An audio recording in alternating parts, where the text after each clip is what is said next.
Dr. David Perlmutter. Welcome again to The Empowering Neurologist.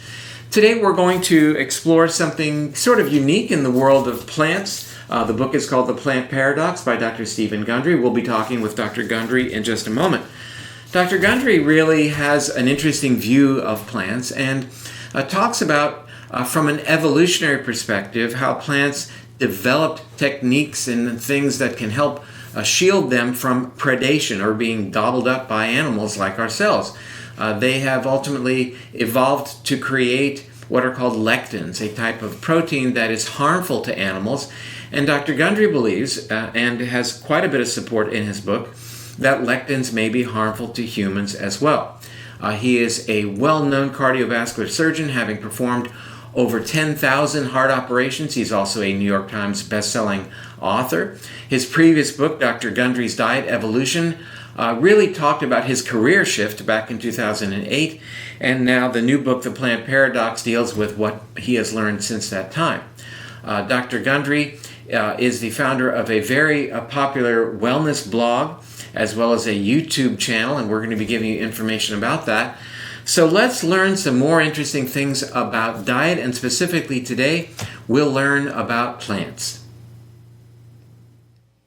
Well, good morning, Dr. Gundry. It's really nice to have you here on the program today. I'm very excited to talk about your new book, The Plant Paradox. And, I think at first blush, people might say, well, you've told us that meat is bad, that eggs will give us coronary artery disease. What's left? Plants. And now you're actually challenging that notion with some pretty valid points that you make in the book. So how did you come upon this, and why would a cardiothoracic surgeon end up writing a book about nutrition?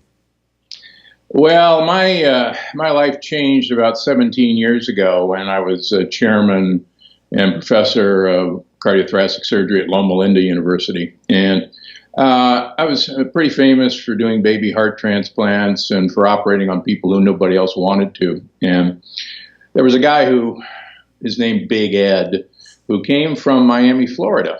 And he was 48 years old, had inoperable coronary artery disease. You couldn't put stents in his blood vessels. You couldn't do bypasses. And he went around the country to various centers looking for help, the usual spots. And usually in that journey, he was turned down over about 6 months' time. And often part of that journey, people would end up with me. And about 6 months into his seeking, he wound up in my office, and I looked at his angiogram, the movie of his heart. And I said, Big Ed, I agree with everybody else. I'm not going to help you. And he says, well, yeah, but look, I've been on a diet for the last 6 months, and I've lost 40 pounds. And this was a guy who was 265 pounds when I met him. And he said, and I went to a health food store, and I bought all these supplements, and I've been taking these supplements. And maybe I did something in here.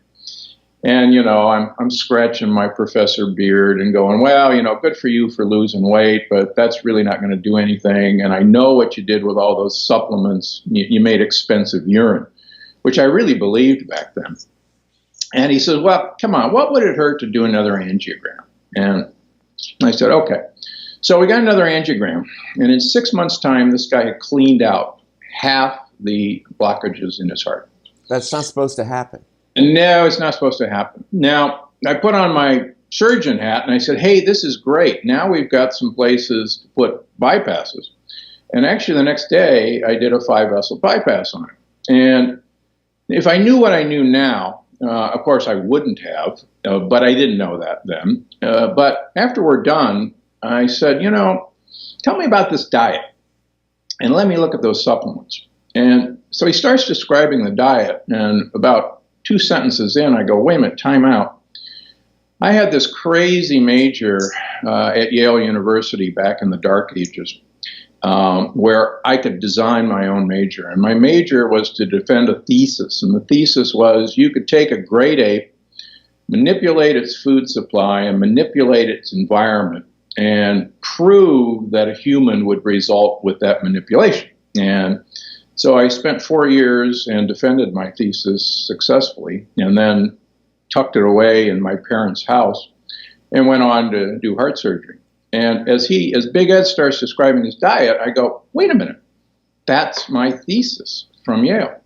So why it's so poignant was I was a big fat guy. I weighed 220 pounds, even though I was running 30 miles a week. I was going to the gym 1 hour a day. I was eating a healthy, low-fat vegetarian diet from Loma Linda. And I had hypertension, high blood pressure, pre-diabetes, arthritis, migraine headaches, hypercholesterol, the whole gamut. And I was told it was genetic because my father was exactly the same way. And so anyhow, I called my parents. I said, you still have my thesis? And they said, it's here in the shrine next to the eternal flame. And so I said, send it up to me. So I put myself on my thesis. And in a year, I lost 50 pounds. And subsequently, I've lost another 20 pounds. And I've kept it off for 15 years. And then I said, Big Ed, tell me about these supplements. And I started looking at them. And this guy was taking things that I was using down in the lab to resuscitate hearts that had been dead for over an hour, literally dead, bringing them back to life, putting them in a bucket of ice water for 48 hours, and then successfully transplant them. And I was putting a lot of the supplements he was taking down the veins and arteries of the heart to resuscitate these cells. And it never occurred to me to swallow the dumb things. So I started swallowing a bunch of supplements. And I started my patients who I operated on this program and having them go to Costco or Trader Joe's to buy supplements. And son of a gun, their blood pressure normalized, their diabetes went away, their arthritis went away. So after about a year of this at Loma Linda, I actually resigned my position.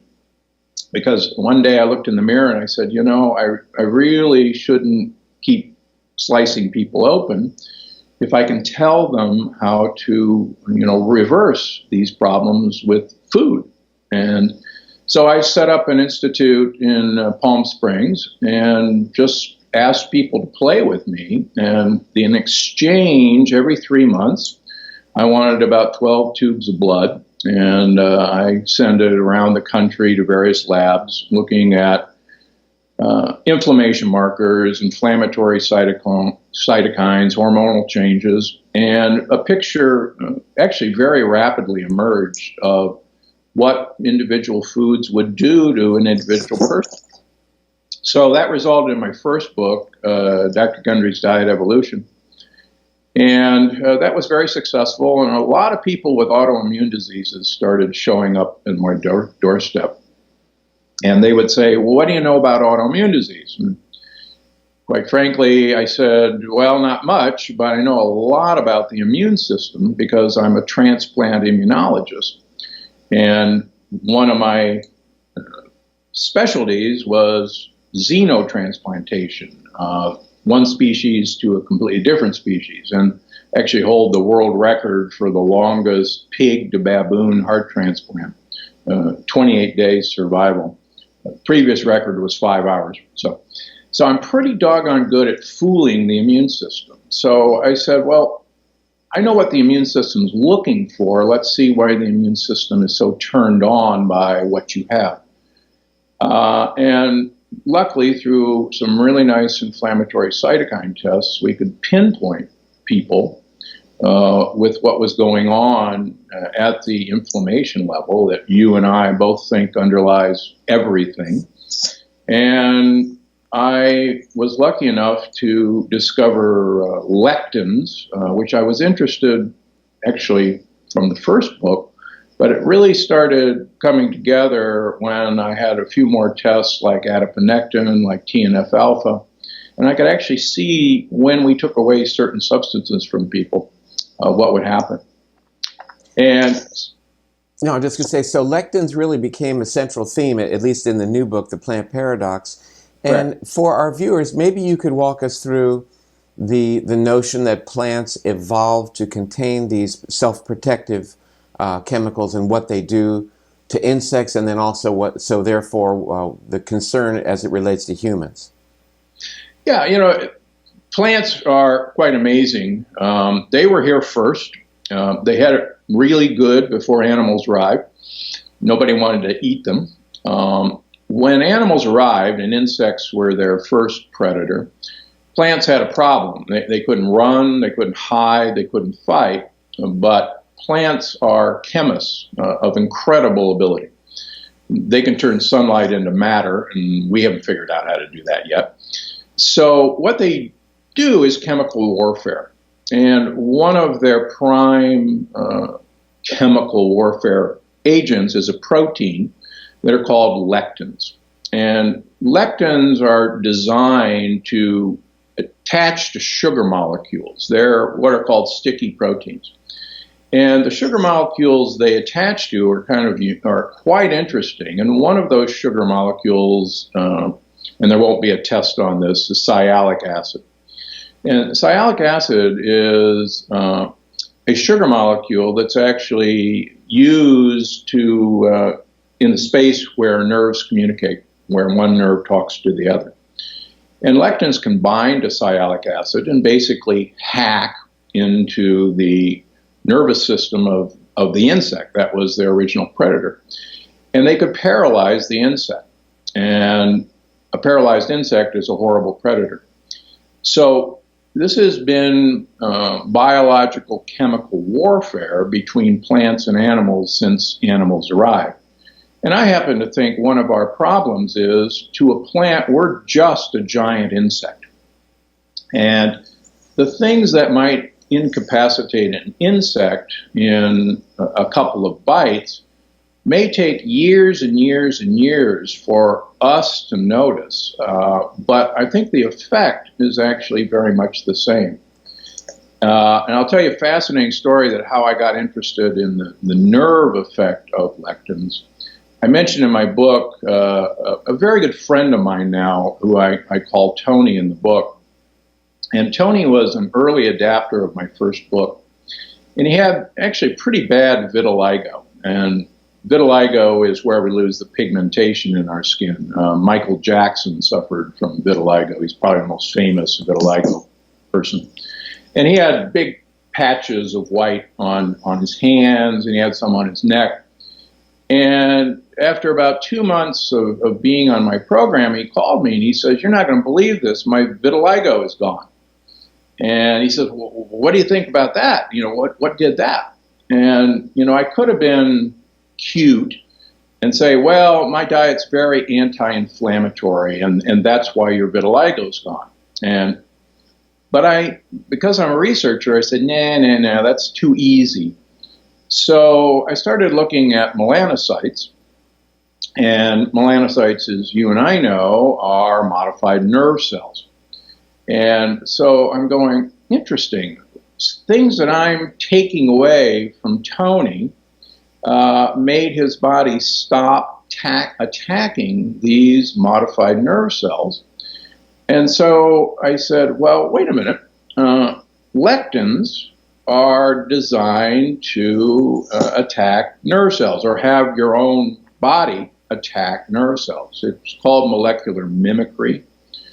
Lauren Cordain was actually one of the first to propose the concept of molecular mimicry as how lectins do their mischief, and I agree with that.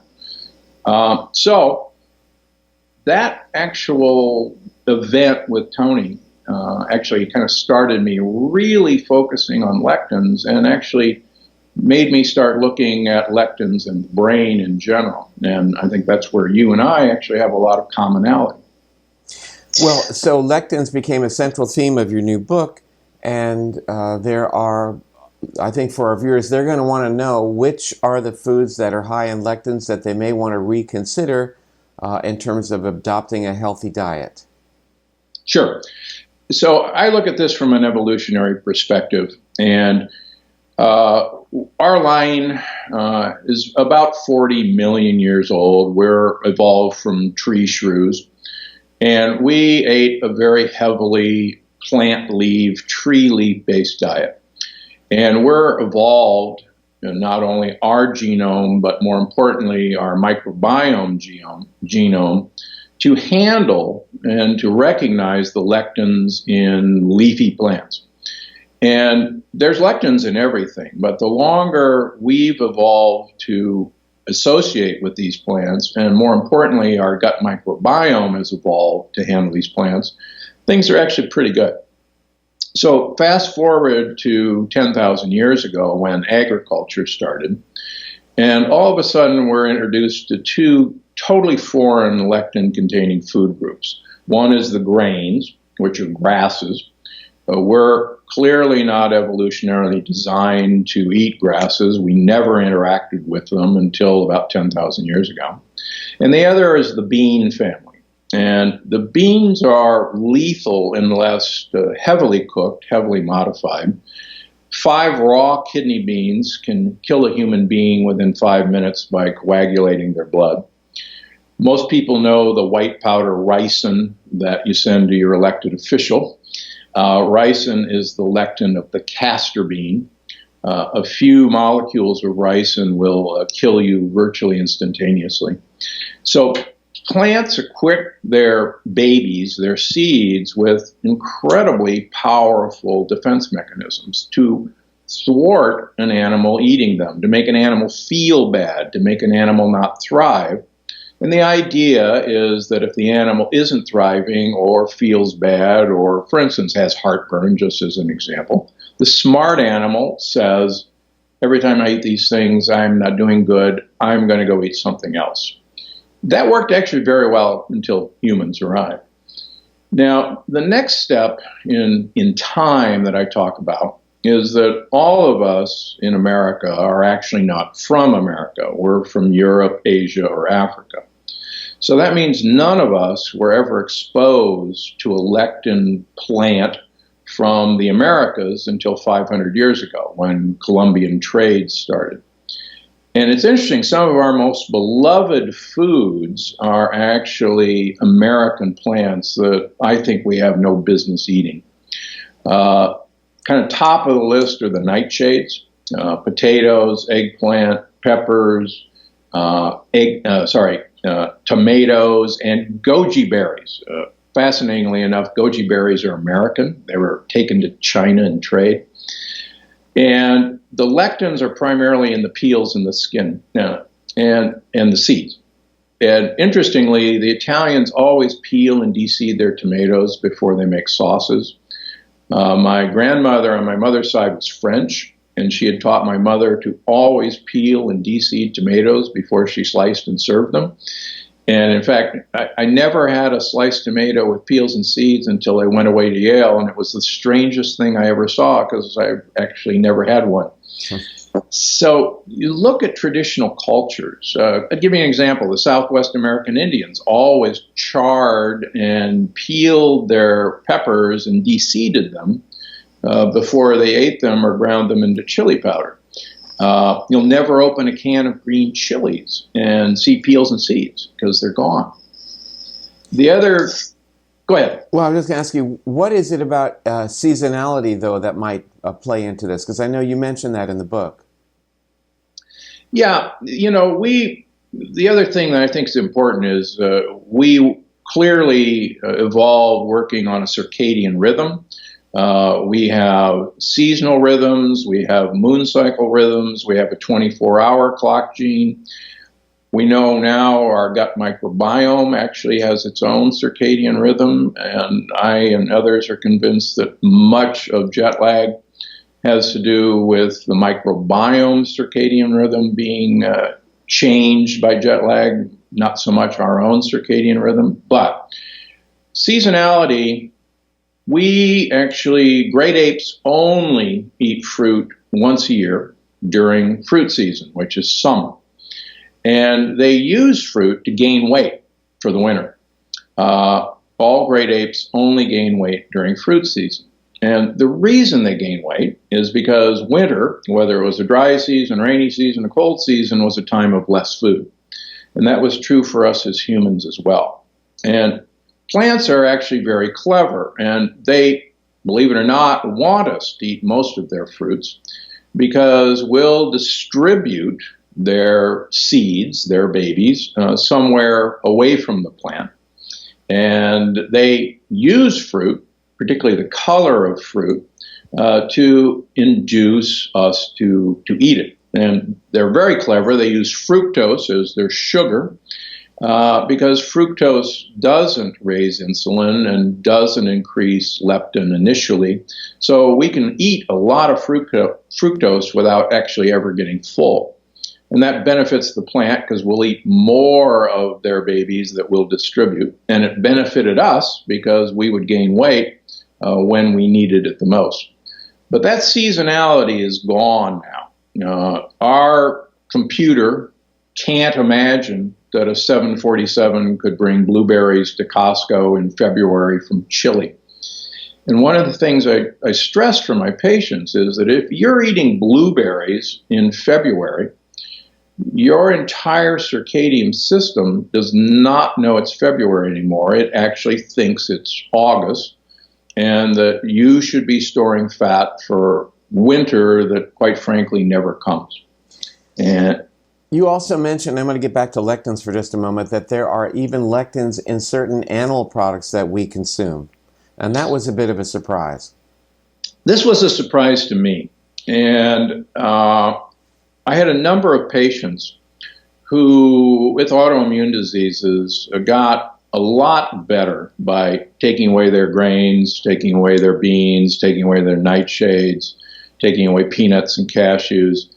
But they didn't get all the way better. And it turns out most of these were women who were eating a lot of organic free-range chicken.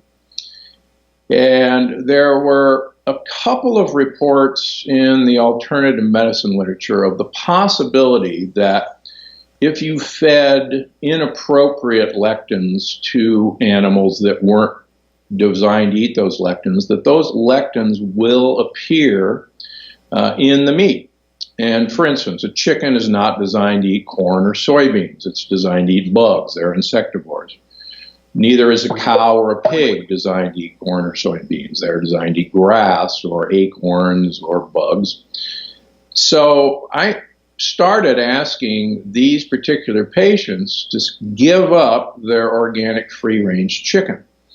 And if they had to have chicken, to get a pastured chicken that went out and ate bugs.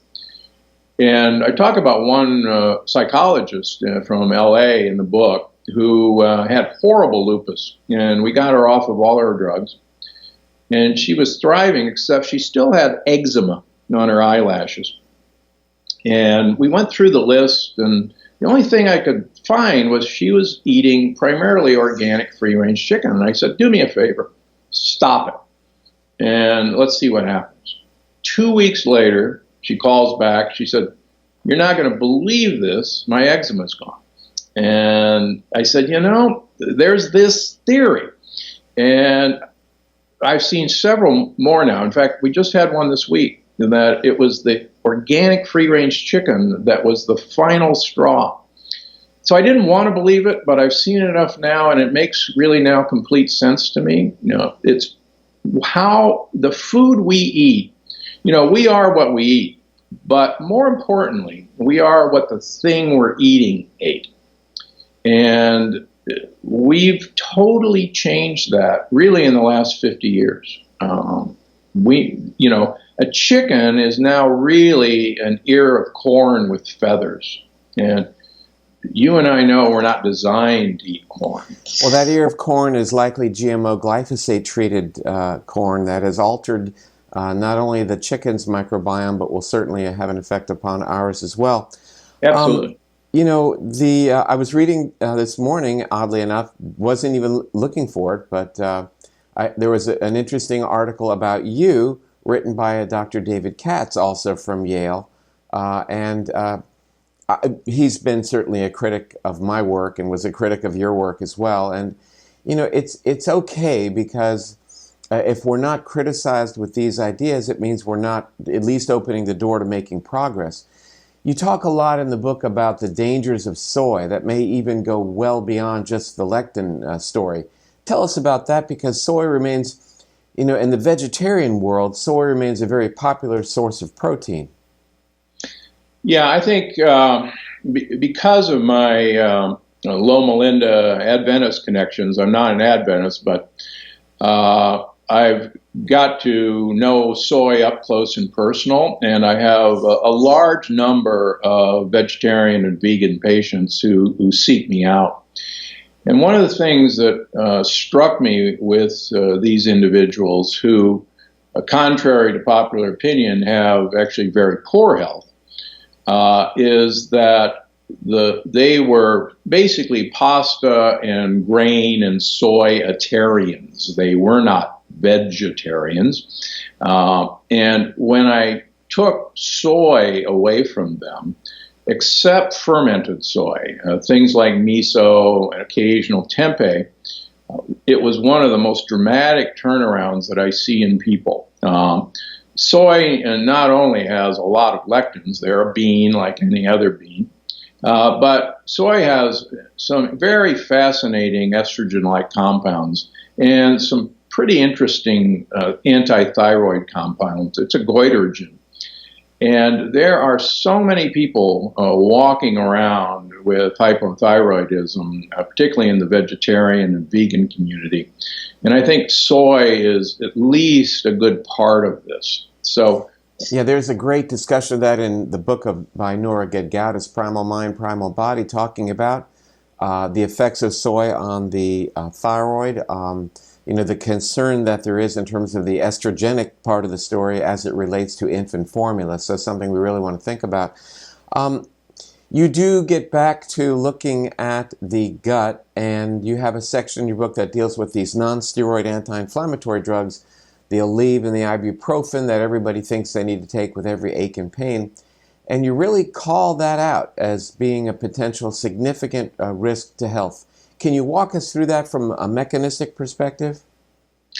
Yeah, these drugs were heralded as miracle drugs about 40 years ago because we knew that aspirin could damage the stomach lining, and it certainly does. And the nonsteroidals like ibuprofen or naproxen, Advil or Aleve, were heralded by the drug companies as not damaging the lining of the stomach, and that sounds great. What they didn't tell us is that, and it's well published and I document in my book, that what these do damage is downstream in the small intestine.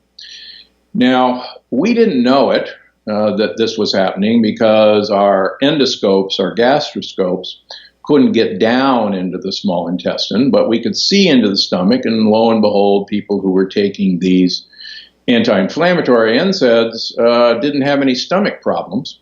So all is good. Then the first kind of clue that something was amiss was the prescription drug Vioxx. And the Cleveland Clinic rightfully pointed out that somehow the mechanism was unclear, that people who were taking Vioxx had a much higher incidence of heart attacks and heart disease, and in fact Vioxx was banned. Interestingly, its sister drug Celebrex is still available. It's virtually the same drug.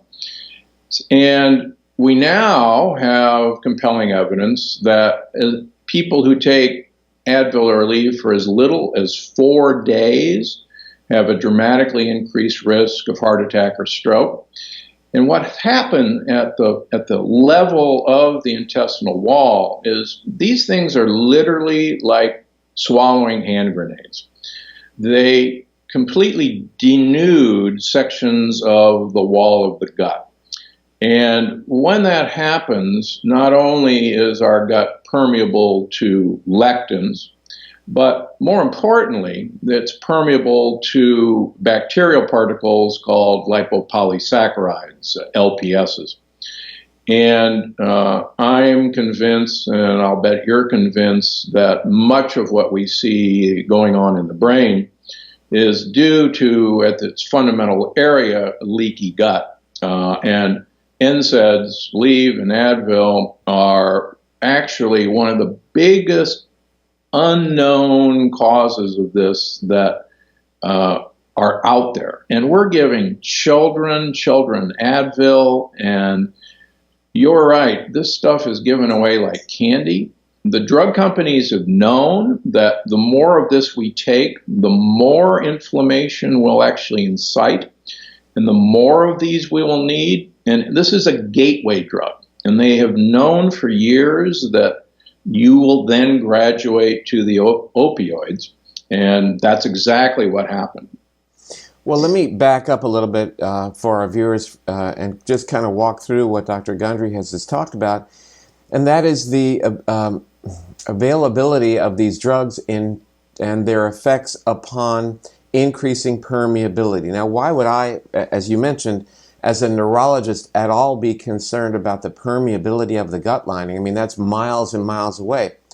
Well, it turns out that, as Dr. Gundry, as you just mentioned, when the gates are opened and a certain covering over bacteria, gram-negative bacteria in the gut called LPS, or lipopolysaccharide, makes its way into the systemic circulation, stimulates the immune system and causes the immune system to secrete these inflammatory chemicals called cytokines that dramatically relates to brain disorders. We can measure either lipopolysaccharide or the antibodies against LPS and see that they are dramatically elevated in Lou Gehrig's disease, autism, major depressive disorder, and yes, even Alzheimer's disease. So it is really time that we recognize that so much of our illness is a consequence of exactly that notion of leakiness of the gut, as our discussion just now centered on, brought on by these non-steroid anti-inflammatory drugs that everybody thinks they need to take. Another big category of drugs that seems to be related are what are called the proton pump inhibitors, or these acid-blocking drugs that Larry the Cable Guy seems to think we all need to take so we can be looking like Larry the Cable Guy, get her done. And I think it's really interesting that several months ago, actually it was last year, in the Journal of the American Medical Association Neurology Specialty Journal, there was an indication of a fairly large study that demonstrated over a 40% increased risk of dementia in those individuals who took these seemingly innocuous acid-blocking drugs over a period of time. You know, the other thing that you get into in your book that I think was, I was really happy to see it there, was this notion that while we shouldn't drink sugar-sweetened beverages, that these artificial sweeteners are somehow a better choice. And you absolutely challenged that. And I was so very happy to see that. What's the story with all these diet drinks? So, when I was a big fat guy, I was actually drinking 8 Diet Cokes a day. Wow. I was famous for having a Diet Coke glued to my hand as I, made rounds in the hospital. And, I couldn't figure out, why I'm drinking all these Diet Cokes, why am I such a fat guy? Well, this gets back down to actually evolutionary pattern matching in a couple things. First of all of these artificial sweeteners, we now know completely changed the gut microbiome. A Duke University study in 2007 showed the equivalent of a package of Splenda would kill off 50% of the gut microbiome. That's rather impressive. And the more we're learning about the microbiome, the more we realize that we don't want to go killing off half of our bugs just to have a sweetened cup of coffee. But it's even more important than that. We do not have sugar receptors on our tongue. We have sweet receptors, and 2/3 of our tongue is devoted to sweet receptors. That's because way back when the sweetness of fruit was available, we ought to eat that stuff up. And it ought to send a phenomenal bing, bing, bing, bing, bing up to the pleasure center of our brain. So we're hardwired to seek out sweet. Now, the problem is, originally sweet was associated with sugar. And so it's a win-win because it was only available once a year. Now, if we taste a sweet taste from even stevia, which doesn't kill the microbiome, it hits the pleasure center in our brain, number one. But number two, the brain says, oh, you just tasted sugar. I know it's sugar because I don't know anything else that could do this. I'm expecting sugar to arrive momentarily. When sugar doesn't arrive, your brain says, hey, wait a minute, you've been cheated. You didn't get a good piece of fruit go back and get some more and keep eating until the sugar arrives. And we now know that this fundamental mechanism, this hard wiring, is why all sweeteners actually, even if they're healthy like stevia, actually make people hungrier. Because we run version 1.0 of our operating system. We've never had an upgrade. There's no iPhone 7 running in here. There's no Windows 10. There's no Android. We run version 1.0. And we have to understand how we, at the basic fundamental level, are wired. And we've unfortunately had 365 days of endless summer. And we were never designed for that. The endless summer. Now I'm thinking about surfing around the world. I want to close on another idea. And, we sort of live in a world where, you and I live in a world where if it's a natural nutritional supplement, well, likely that's going to be a better choice. And one of the very common supplements that's really taken the mainstream, you see commercials for it even on the evening news, is glucosamine. And glucosamine is being offered up along with MSM typically as a really good choice for individuals suffering from arthritic type pain. But yet you challenge glucosamine, again, based on some of these premises that we've already discussed. Can you walk us through that a little bit? Yeah. So glucosamine is a sugar molecule that actually binds lectins actually quite nicely. In fact, the true active form is N-acetylglucosamine. It's far more potent, if you will, as a lectin attractor than glucosamine. But the interesting thing is glucosamine doesn't do something magical, mystical in people's joints, nor does MSM. What I propose to people is, in fact, the reason many people get relief of their arthritic symptoms with glucosamine is because glucosamine is actually binding the lectins that people eat in their gut before they can get through the gut wall. And, I actually have my own formula called Lectin Shield that has N-acetylglucosamine and many other lectin binding. So I think it's unfortunate that people think that glucosamine is doing something to help their joints. Indirectly it is, because they're actually binding lectins. And it's actually proof that, in fact, lectins are the actual problem, and it's not the glucosamine that's somehow miraculously solving their problem in their joints. The last thing I'd like to cover is, and we've touched upon it a little bit today, and that is glyphosate. That is so pervasive in our food supply, glyphosate being a weed killer that goes on our crops, our corn, our soy, and even wheat, which is not genetically modified. So it's really very pervasive in the human diet. And you call out glyphosate as well, and as well you should, as being responsible for changes in various things, including the gut bacteria. Could you spend a few moments talking about that? Yeah, this originally glyphosate was for GMO crops so that you could kill weeds, but the soybeans and the corn would be resistant to being killed. And that's all well and good, but what happens is glyphosate can be used as a desiccant in regular crops. And industrial farming now is so advanced that you have to have the harvester at a particular field on a particular day, and the field needs to be ready to harvest. So what you do is you kill conventional crops, desiccate them with Roundup. And what happens is we take those foods, the corn, the wheat, the soybeans, and then we don't wash the Roundup off of them. We then feed them to our cattle, our pigs, our chicken, and we know that it's present in their tissues. And we then eat those conventionally raised foods. They're not GMO, and we feel pretty good about that. And we get glyphosate in us. Now, the problem with that is that this completely alters the gut microbiome.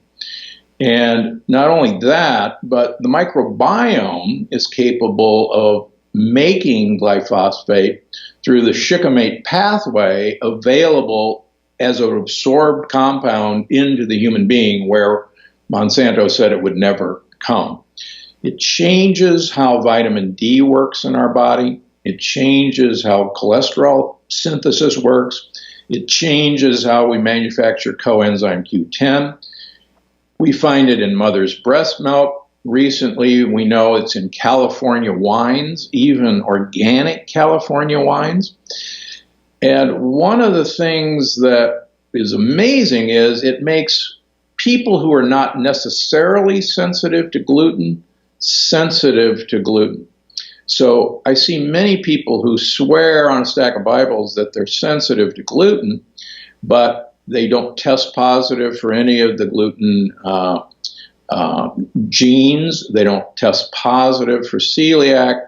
They eat breads and pastas over in Europe and do fine, but then immediately upon coming back and challenging themselves with an American piece of bread or a corn dog, they have symptoms again. And glyphosate is one of just the most disrupting things that have happened to us in the last 20 years. No argument for me, you can be sure of that. Well, listen, Yeah. I want to thank you for spending time with us today. This is great information, and I hope to see you at one of these lectures that you do. This is you're doing great work. I appreciate it. Well, you too as well. And let me end with a story. I was actually lecturing up at Harvard and MIT 3 weeks ago, and some beautiful neuroscience looking at how neurons, their dendritic processes, as you and I know, the microglia are the immune cells that protect the nervous system, the handlers of neurons.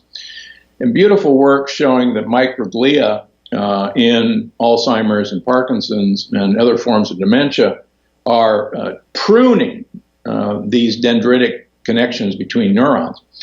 And I stood up and I said, well, why are they doing this? And the brilliant researcher said, well, it's because of neuroinflammation. That's why they're doing it. And I said, well, where do you think the neuroinflammation is coming from? And blew me away. They said, well, we don't care because we're developing drugs to stop neuroinflammation. And, it's unfortunate that those of us who work in one discipline, say the heart or the brain, don't understand that all of our disciplines are connected to where Hippocrates told us to look 2,500 years ago. Right. And it's all connected in the gut. And so we've just got to keep pushing to get big drug money out of this and let people heal themselves. Excuse me. Well, I often say, it's time to focus on the fire, not just the smoke. This inflammation to which you refer is really a downstream event, many steps removed from the inciting event, which I think you and I agree oftentimes is in the gut and oftentimes is directly related to this increased permeability that can come about as a consequence of disruption of the microbiome, exposure to gliadin, exposure to other xenobiotics, other types of chemicals, medications, antibiotics for sure. Oh, yeah. So I think that a comprehensive book like you've written really goes a long way, so people can start to frame it in. Is it compelling? You bet. Is it challenging? You bet. But what's the alternative that you hope for mainstream medicine and pharmacology to create a magic pill? It's who knows if that'll ever come and how that'll be specifically directed at the issues that I focus on, i.e. Alzheimer's, neurodegenerative conditions, autism, etc. But, we try to be so specialized in our approach to each individual problem, and, you make it very clear that we should take steps back and recognize that there are broad strokes here that open the door for the mechanisms that lead to disease across the spectrum of specialties, whether it is in the heart, the immune system, or the brain. So it's really great information, and I want to thank you for joining us today, and thank you for sharing this. Well, I really appreciate being on. It's a real honor. Great. And keep Well, up your good work. we'll talk soon. Thanks again. All right. Thanks a lot. Okay. Bye-bye. Well, that was interesting information. Lectins, Lectins, are proteins, again, manufactured by plants to shield them, to keep them from being eaten, to shield them from predation. A very interesting book, The Plant Paradox, by Dr. Stephen Gundry. Worth considering. A lot of great information, and gratitude on my part that he joined us today. Thanks for you for joining us as well. And I'm Dr. David Perlmutter. See you soon.